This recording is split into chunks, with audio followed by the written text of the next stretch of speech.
are so beautiful. We will start in 5 minutes.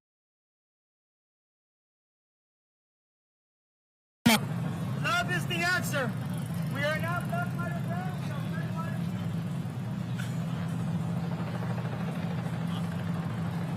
Love is the answer. We need equal opportunities.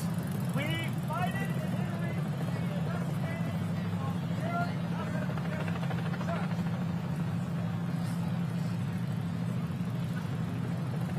Donald Trump is innocent and he has beautiful hair.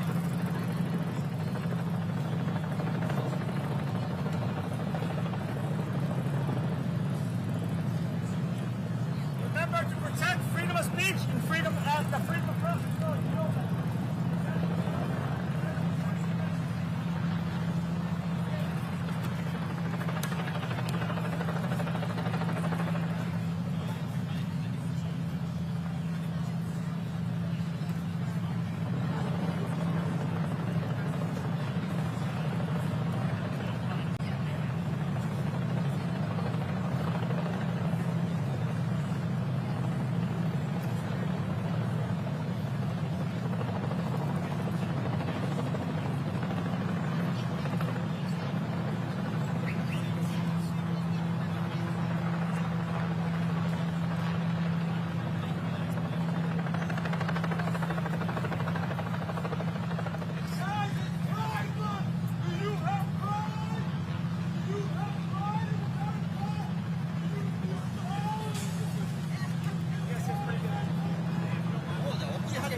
We will begin in 2 minutes.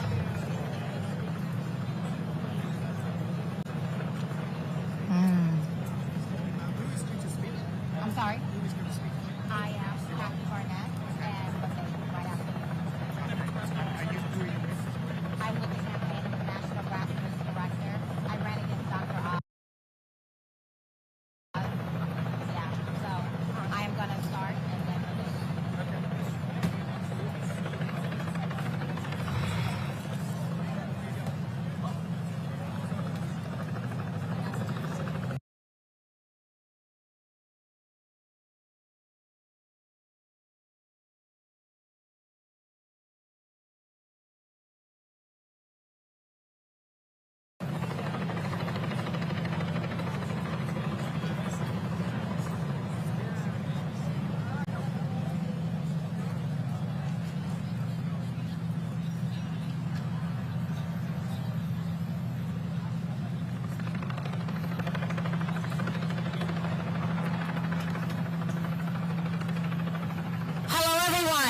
let's begin.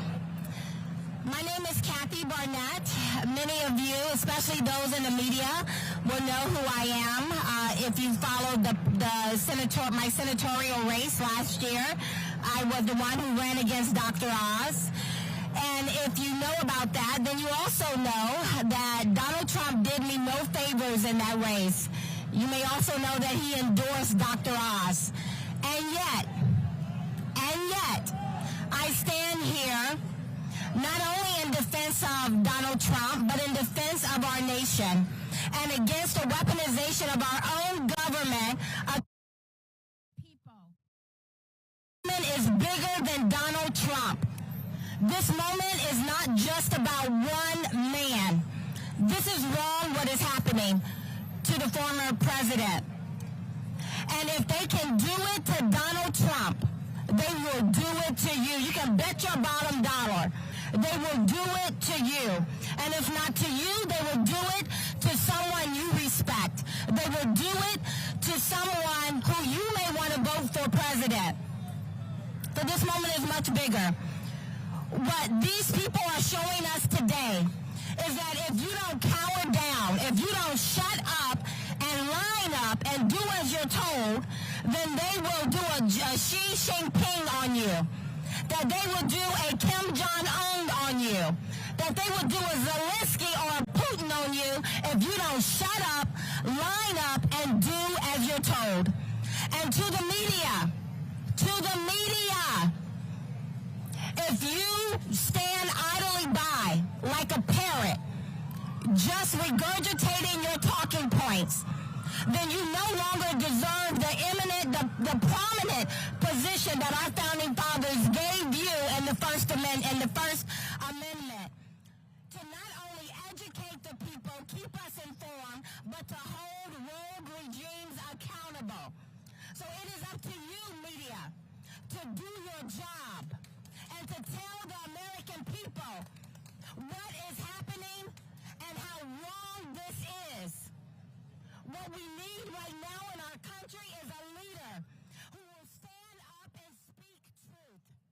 And with that, the next voice you will hear is that of Vivek Ramaswamy, the presidential candidate for the Republican Party.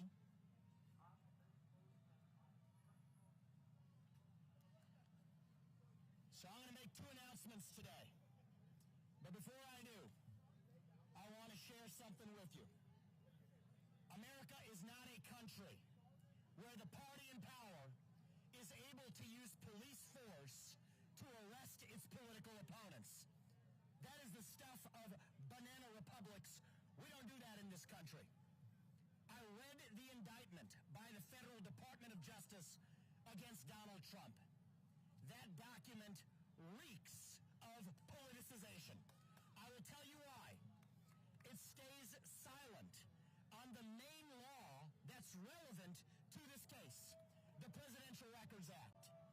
It stays silent on the 2012 case that says that the president has an authority to decide what is and is not covered. It stays silent on the statements that Trump made in 2016 after the election, despite the fact that it quotes him before that election. It stays silent on the fact that executive orders do not bind a U.S. president as law. That tells me this is politicized. And by the way, I want to be very clear about something. As U.S. president, I would have made different judgments than Donald Trump made. Hear you. You use my bullhorn. Thank you. How do you do it? You just take this here, like that. Press the button right here. Nobody can hear you at all. Can you hear me? Here. Use that. Okay. Can you hear me now? Good. So I'll be fine without this. Yeah. I'll be fine without it. Thank you. So the bottom line is there are two things that matter. One is, how are we going to hold the Biden Department of Justice accountable? The first answer is that yesterday I submitted a Freedom of Information Act request, a demand to the Biden Department of Justice, demanding, what did Biden tell Jack Smith? What did Biden tell Merrick Garland? What did Merrick Garland tell Special Prosecutor Jack Smith? They are required within 20 business days to give us an answer about any direct or indirect communications. And the first announcement I want to make today is that if they do not comply with the law in the next 20 business days, then we will sue them in federal courts at our campaign's expense to get to the bottom of those answers. The news media should be doing this. It is a shame that a competitor to Donald Trump in this election has to do the job of the political news media. Your job, if you have one, is to hold the U.S. government accountable for their lies. You do not take what they say at face value for the last 8 years when it was President Trump. Do not take their lies at face value now. But it is a shame that it takes a leader outside of the media to stand up. That is what we're doing. They now have this Freedom of Information Act request, and if they don't comply within 20 days and they don't follow the law, we will see to it in federal court that they do. That brings me to my second announcement that I'm going to make today. This is an announcement of a letter that my campaign has sent to every other campaign in this race, to Mike Pence, to Nikki Haley,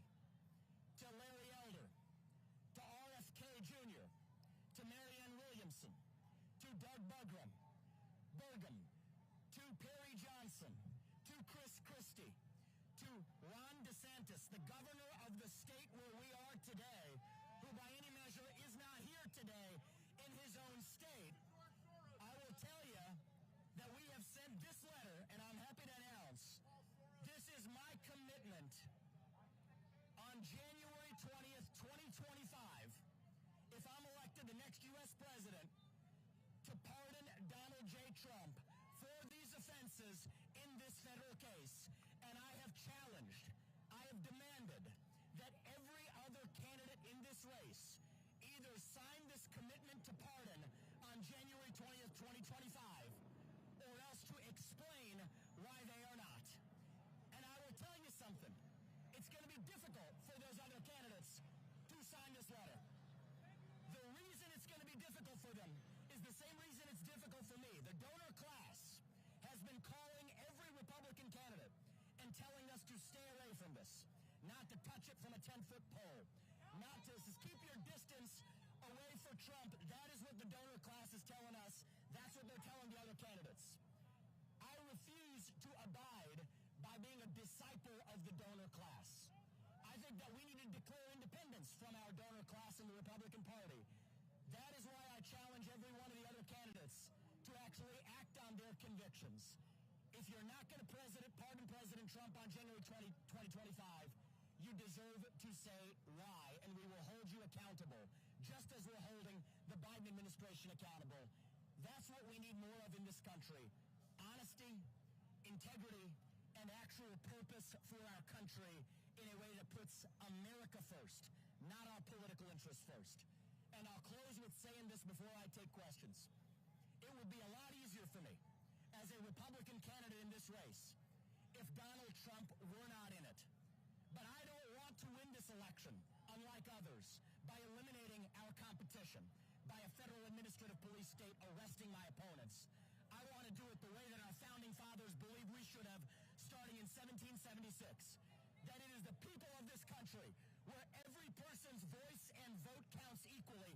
That is how we decide who governs this country, not by a federal administrative police state. And I challenge the Biden administration with this FOIA request. I challenge my fellow contenders in this race with this commitment letter to say that we will pardon Trump on January 20th, 2025, and nobody, either Biden or the other contenders in this race, are going to be able to hide from that truth. I thank you all. We're going to open this up to some questions. Thank you.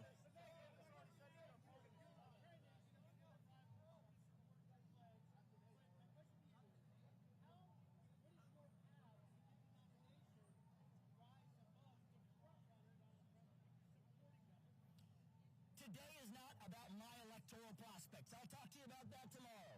Today is about our purpose, about speaking truth, about standing on the side of citizens who should not be weaponized as subjects at the hand of a federal administrative police state. That's the focus today. So yes, I am running this election, but that's for tomorrow. Today I stand on principle.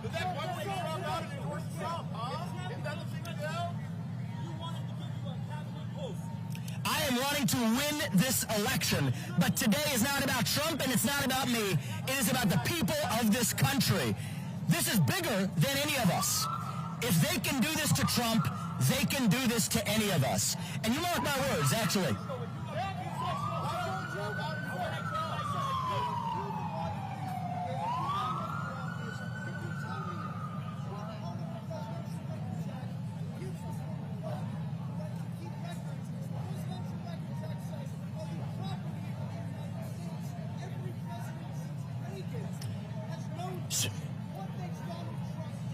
So the question is, I'm a Yale law graduate, as you say, what's my vision of the law here? Let me give it to you.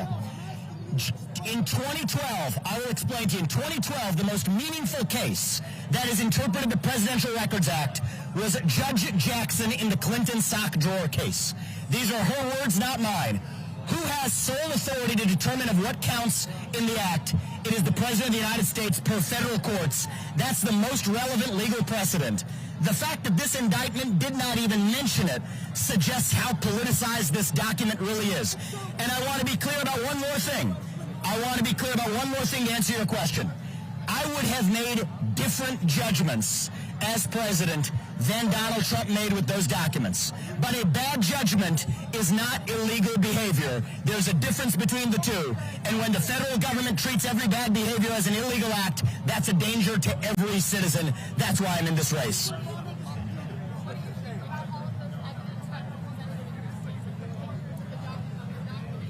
I will believe the evidence when I see it aired in the actual court of law. I currently do not believe anything that is in this indictment because it has selectively omitted the most relevant laws to the actual case they're bringing. So when you have a Department of Justice that has actually abandoned its own rules of fairness in bringing an indictment, that means I don't believe anything that's even in there. So I'm going to wait for the facts to come out in this court of law before I tell you what my actual judgments are on the behaviors. Right now, we've been given no reason to even believe it. Other questions before we wrap?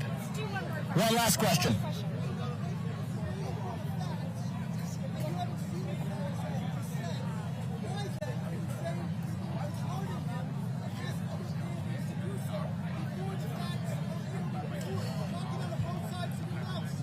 The indictment brought by a prosecutor after a grand jury presents the most prosecution-favorable version of facts. That is the most prosecution-favorable version you're ever going to get. And even reading that, the omission of relevant facts and law, the relevance of executive orders not binding a U.S. president, the relevance of the 2012 Jackson holding that held who's actually accountable, the president, for deciding what records do and don't count, the selective cherry-picking of Trump's quotes from a campaign in 2016 that have no place in an indictment, while failing to mention that Trump himself said that he would not prosecute Hillary Clinton after he was elected in 2016, that suggests to me that if this is the most favorable version the prosecution's able to put up, if they selectively actually leave out the most relevant facts and law in the indictment, that document is politicized. I don't believe a word of what's in there until we actually see it borne out in the federal court of law. And to be clear, this comes as somebody who is competing against Donald Trump to win the nomination because I would make different judgments than he did, but a bad judgment is not breaking the law, and that's not just a threat to Trump. It is a threat to every American. We live in and I'll close this press conference with the following. We live in a 1776 moment in this country. This is not about 2023 Republicans versus Democrats. That's why I sent this letter to two Democratic candidates, Marianne Williamson and Robert Kennedy Jr. I expect them to respond the same as I expect the Republican candidates to respond, because this isn't about Republicans. This isn't about Democrats. This is about who in a constitutional republic actually determines who the leaders of the country are. In our country, it is we the people who make that decision, not a federal police state. That is why we stand on the side of truth. We will not stop till we get answers, and we will be standing up for truth at every step of this campaign. Thank you, and I'll invite my friend Kathy Barnett to come back. Thank you. Thank you. Thank you. Thank you. Listen, if you want a copy of this, we have copies of it.